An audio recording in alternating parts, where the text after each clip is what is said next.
You know how they always tell us to fake it till you make it to be more confident? Well, what if that's literally the worst advice you could get? Today, we're going to unpack a really simple three-part toolkit for your mind that builds real, authentic confidence. No faking required. I mean, you've heard this a million times, right? Just act confident and poof, eventually you will be.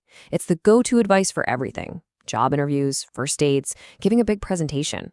But let's be real for a second. How often does that just leave you feeling like a total imposter? Well, here's the good news. There is a much, much better way, a more authentic way.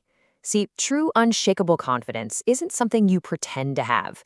It's something you actually build from the inside out by learning how to use these incredible mental tools you were born with.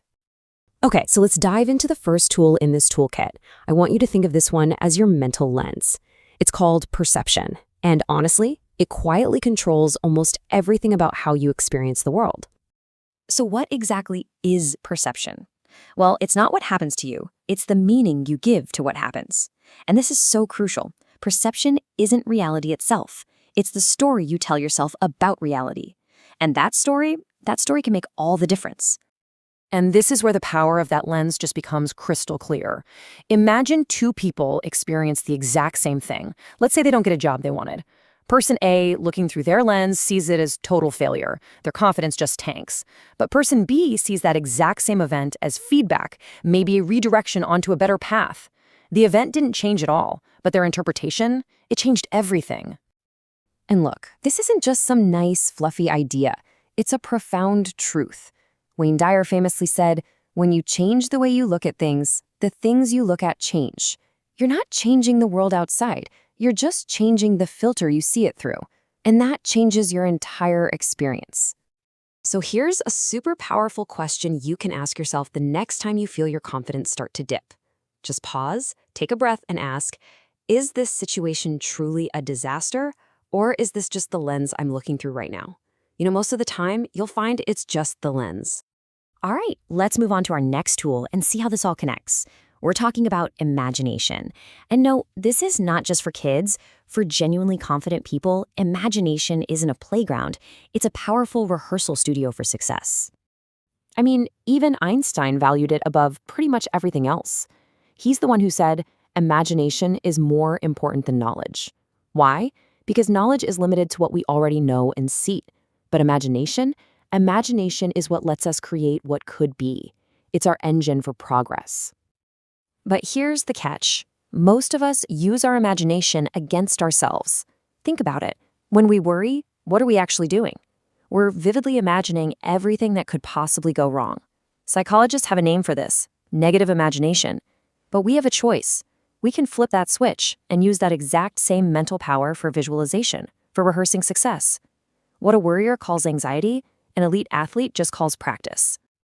I mean, for example, top performers like Michael Phelps would mentally rehearse entire races in perfect detail, stroke by stroke, before he ever even dove into the pool.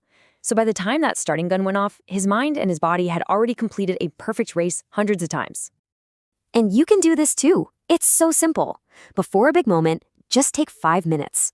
Close your eyes and picture the version of you that is calm, clear, and steady. Don't rehearse failure, rehearse composure.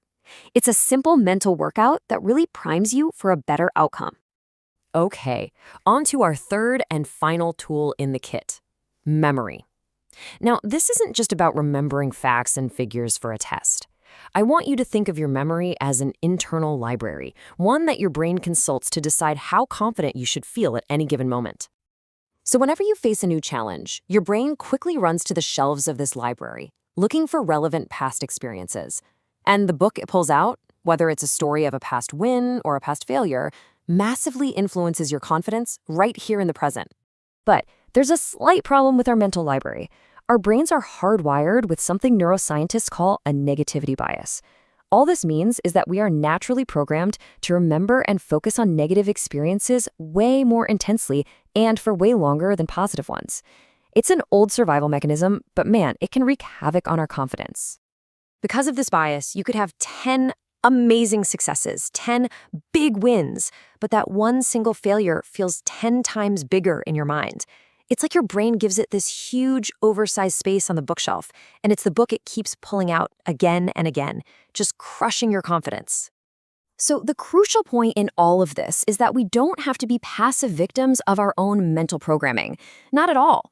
By consciously using these three faculties, perception, imagination, and memory, we can assemble a really powerful toolkit to actively build our confidence. So let's just recap the whole toolkit. First, use your lens of perception to choose the story that actually serves you, the one that empowers you.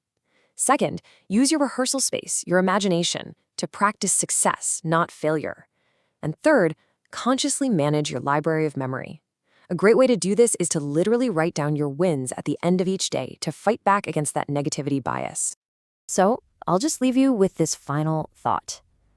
If you were to stop trying to fake confidence tomorrow, and instead started to truly build it using these tools we just talked about, what's the very first thing you would do?